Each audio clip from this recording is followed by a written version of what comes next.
सोनिया, बहुत बहुत स्वागत है आपका। Thank you. First of all congratulation, Bigg Boss मिल गया आपको और जाने माने रियलिटी शो का हिस्सा रह चुकी आप। जिस तरीके से आपका जर्नी देखा है लाइफ में, तमिल इंडस्ट्री से आए हो आप, और बिग बॉस का जर्नी किस तरीके से आपको ये डेस्टिनी मिला? पहले बात तो मैं ये बोलना चाहूँगी, मैं तमिल इंडस्ट्री से नहीं आई हूँ। मैं मुंबई में ही काम कर रही थी। मुझे ऐसा लगा कि वहाँ पे भी प्रोजेक्ट हैं, तो मैंने हाँ। Telugu project start yes. किया था। तो आपके जितने भी प्रोजेक्ट्स वहाँ के हैं हमने देखा है, तो बिग बॉस किस तरीके से आपके पास जब आया, किस तरीके से आपका शुरुआत हुआ उस चीज़, प्रोसेस कैसा हुआ? प्रोसेस ज़्यादा कुछ नहीं। इनफैक्ट बिग बॉस वाले बड़ा ऐसे क्लियर नहीं करते हैं। आपको लगता है कि हाँ ये प्रोफाइल इस टाइम ठीक है। इनफैक्ट मुझे लगता है कि उनका डिसीजन भी गलत नहीं था मुझे लेना। तो उस टाइम मेरी काफ़ी टाइम से बातचीत है। इनफैक्ट मैं ओटीटी में भी बातचीत हो रहा था, काफ़ी टाइम मेरा बातचीत हुआ है। इस बार मेरा सिलेक्शन हुआ, वो भी हैंड टू हैंड हुआ, क्योंकि शायद उनका पहले लेने का भी था। फिर थोड़ा सा ऐसा लग रहा था कि शायद प्रोफाइल नेक्स्ट टाइम लेंगे। तो जब मुझे 4 बजे कॉल आया तो मैंने कहा ठीक है, मैं 9 o'clock सेट पे पहुंचती हूँ। तो जैसे जब हम बिग बॉस में जाते हैं तो काफ़ी प्रिपरेशन करके जाते हैं, और आपका सफ़र जितने भी टाइम हुआ काफ़ी खूबसूरत ही था, जैसे कम टाइम के लिए भी। तो आपने क्या रिश्ता बनाया वहाँ पे? आपने आपके साथ किसका बॉन्ड सबसे ज़्यादा आपके साथ बेहतर था? मुझे ऐसा लगता है, पहली बात तो प्रिपेयर जो करके जाते हैं, ठीक है। मुझे गेम का बिल्कुल भी आइडिया नहीं था। इनफैक्ट आज मैं देखती हूँ तो मुझे लगता है कि वो कैसे प्ले कर सकते थे, ठीक है। तो प्लानिंग तो कोई काम नहीं करती। बिग बॉस का गेम क्या है, वो सबके दिमाग में पढ़ लेते हैं कि अच्छा जो ज़्यादा दिमाग लगाएगा उसी पर भारी पड़ जाएगा। तो मुझे ऐसा लगता है कि अपने पॉइंट रखो, ठीक है, और वहाँ पे जितना बेटर कर सकते हो अपने आप को प्रेजेंट करने के लिए वो करो। और गेम का कुछ नहीं है, मतलब ऐसा नहीं है कि आप प्लानिंग करके जाओगे वो आपकी सक्सेस हो जाएगी। कोई प्लानिंग नहीं है बिग बॉस की। जितना मैंने देखा है, जितना मैं देख रही हूँ आज का टाइम पे, पहले आई डोंट नो, मैंने नहीं देखा। मैंने छोटी छोटी क्लिप देखती थी, बट मैंने बिग बॉस पूरा देखा भी नहीं था।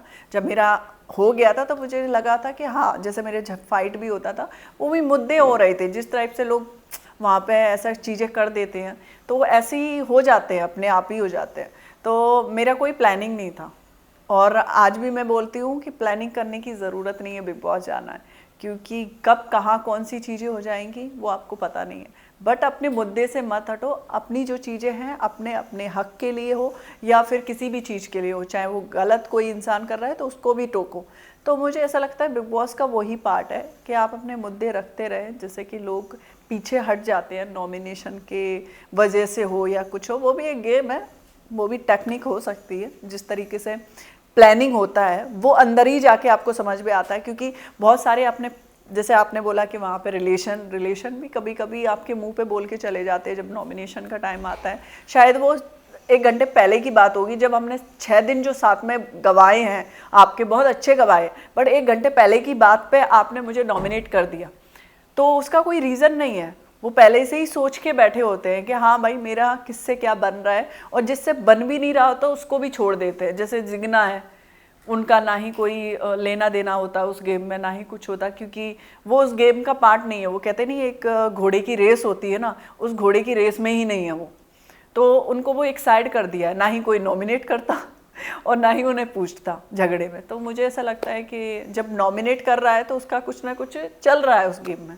तो आपको क्या लगता है जिस तरीके से आपका इवेक्शन हुआ, अनफेयर था या फेयर था? वो आप बताओ।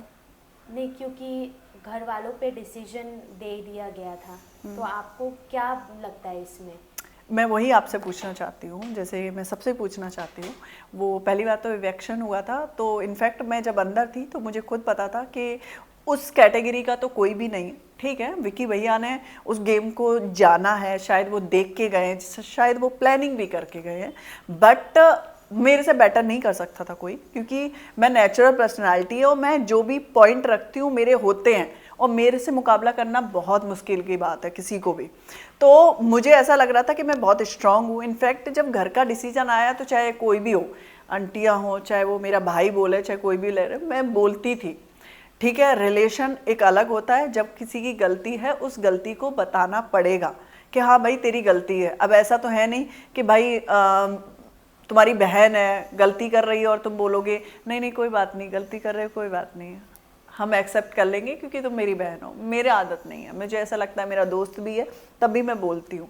तो आप मुझे बता सकते हैं कि वो जो भी हुआ वो गलत था या सही था, वो मुझे तो ऐसा लगता है वो गेम का एक पार्ट है, ठीक है, चाहे वो अंदर जाने का हो चाहे बाहर निकलने का हो।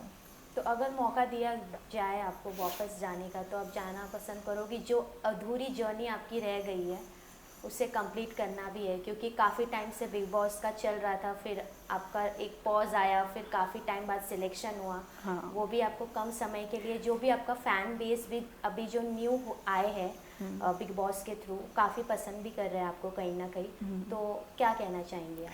हाँ, पहले तो मुझे बहुत लोग पसंद कर रहे हैं, वो मैंने बाहर निकल के देखा, क्योंकि जब मैं एंटर किया था तब मेरा कुछ भी नहीं था इनफैक्ट।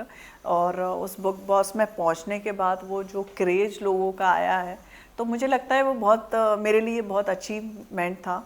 और कुछ ऐसा रहा तो देखते हैं क्या होता है, क्योंकि मुझे ऐसा लगता है कि मैं उस गेम में गई हूँ और मैं मुंह चुप करके तो नहीं बैठने वाली कि भाई नॉमिनेशन आ गया तो मैं चुप हो जाऊँ।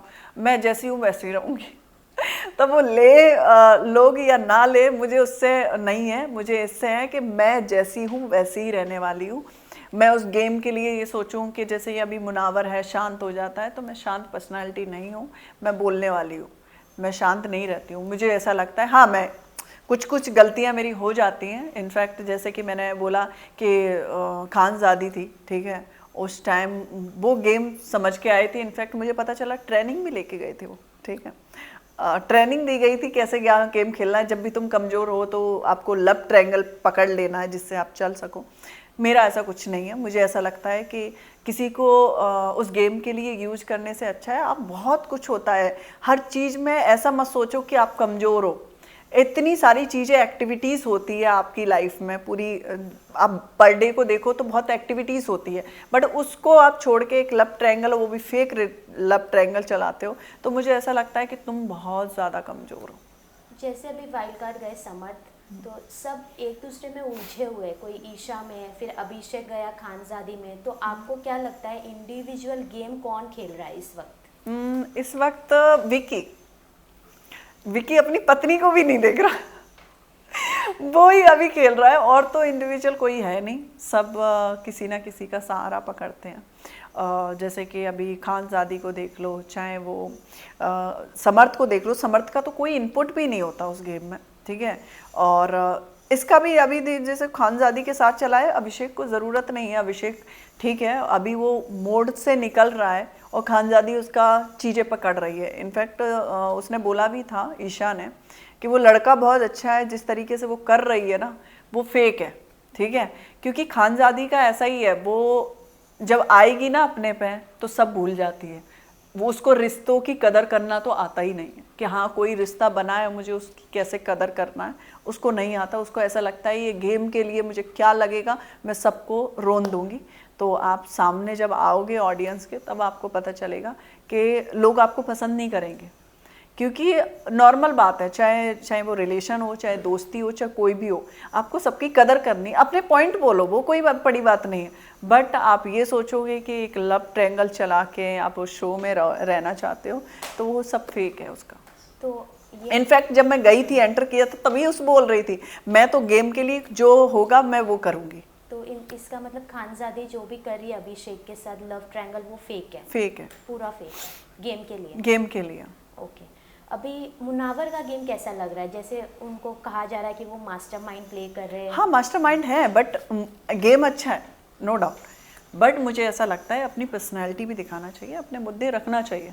वही उनका वीक है अभी, और वो अपनी जगह सही खेल रहे हैं।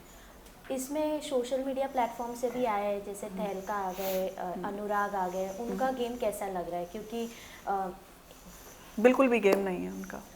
ओके। तो लास्टली आप क्या कहना चाहेंगे फैंस को, ऑडियंस को? इसके बाद हम कहाँ आपको देखेंगे, या वापस बिग बॉस में नज़र आएंगी आप? अभी वो तो बिग बॉस का तो मुझे नहीं पता, क्योंकि बिग बॉस वाले कभी नहीं बोलते हैं कभी भी। मैं आपको अभी यहाँ हूँ, कल मैं बिग बॉस में हूँ या कहीं और हूँ तो वो मुझे पता भी नहीं अगर होता। खतरों के खिलाड़ी अप्रोच किया गया तो एक्साइटेड है वो करने के लिए?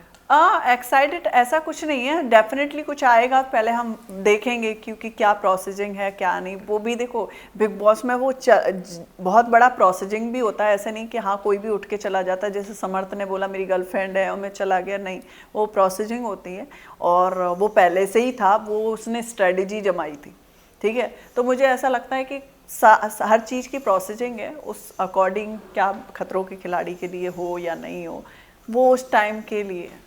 अभी तो ऐसा कुछ बिग मेरे बॉस पास में अभी नहीं जिस आया। तरीके से गेम चल रहा है, आपको क्या लगता है टॉप 3 में कौन रहेगा? आपके हिसाब से आप किसे विनर देखते हैं? मैं विनर अंकिता को ही बोलूँगी, ठीक है। और क्योंकि उनका गेम भी अच्छा है और उनका नेचर भी बहुत अच्छा है, उनका दिल भी बहुत अच्छा है, तो वो तो होना चाहिए। और अभी तो विकी भैया हैं हमारे और मुनावर भी है, तो टॉप 3 में ये मुझे दिखते हैं और पता नहीं। और बिग बॉस के घर के बाहर जब सब कंटेस्टेंट आएंगे, किसे आप देखना नहीं पसंद करेंगे, जिसके साथ मैं आप ज़रा भी कांटेक्ट नहीं करना चाहते? मैं राइडर को भी नहीं देखना चाहूँगी अभी फ़िलहाल में, मैं खानज़ादी को भी देखना नहीं चाहूँगी क्योंकि खानज़ादी से मेरा स्टार्टिंग में बहुत अच्छा बना था वहाँ पे, और उसने जब मैं अभी लाइव और ये सब देखा उसका, तो सबसे बड़ी पागल तो मुझे वही नज़र आई। क्योंकि आपका जब दिमाग काम ना करे तो दिल से पूछना चाहिए कि ये सही है या गलत है। तो दो इंसान होते हैं, एक दिमाग होता है एक दिल होता है, जब आपको सही राह दिखा सकता है, तो उसके दोनों ही नहीं है, ना ही उसका दिमाग है और ना ही दिल है। तो मुझे लगता है उस लड़की का भी कोई काम नहीं है, वो भी नहीं देखना चाहूँगी मैं ऐसा। Okay Sonia, last message to your fans and audience, इसके बाद कौन से नए अंदाज में हमें आप नज़र आएंगे? मैं नए अंदाज में, अभी तो मेरे प्रोजेक्ट रिलीज पे ही हैं साउथ के, तो अभी मैं साउथ के प्रोजेक्ट में दिखूंगी और जो भी आएगा दिखता रहेगा, क्योंकि मैंने देखा है कि बहुत लोग मुझे इंस्टाग्राम पे ज़्यादा देखते हैं तो डेफिनेटली कुछ भी आएगा और आपको मैं एंटरटेन करती रहूँगी। और थैंक यू सो मच इतना प्यार देने के लिए, इतनी सारी चीज़ें करने के लिए। Thank you so much.